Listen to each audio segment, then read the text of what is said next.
अस्सलाम वालेकुम सामीन। 16 रबीउ सानी और 1 नवंबर है। ख़बर का उन्वान है गज़ा से गैर मुल्कियों का एक काफ़िला मिस्र पहुंच गया है।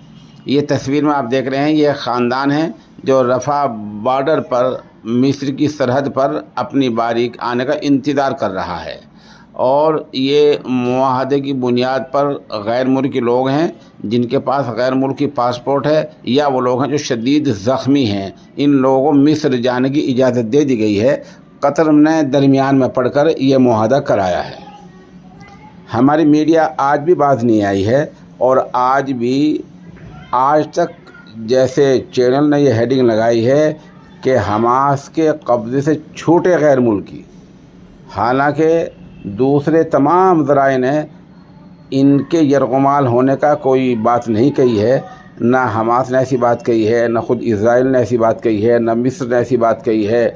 और जो ज़राए अल जज़ीरा है, या टाइम्स ऑफ इंडिया है, या और वाशिंगटन पोस्ट है, BBC है, जितने ज़राए हैं उन सब ने किसी ने ये बात नहीं कही है कि ये हमास के कब्ज़े छूट गए हैं। अलबत्ता आज तक ने अपनी फुस्ताई ज़हनियत का मुज़ाहरा किया है और इनके बारे में ये कह दिया है कि उनके कब्ज़े छूटे हैं। हालांकि ये वहाँ वैसे ही रह रहे थे और ये वहाँ से अपना सरहद पर आ गए हैं। कुछ इनमें ख़ानदान गैर मुल्की हैं जिनके पास गैर मुल्की पासपोर्ट है, ये लोग जा रहे हैं। और कुछ जो शदीद ज़ख्मी हैं वो लोग भी जाएंगे।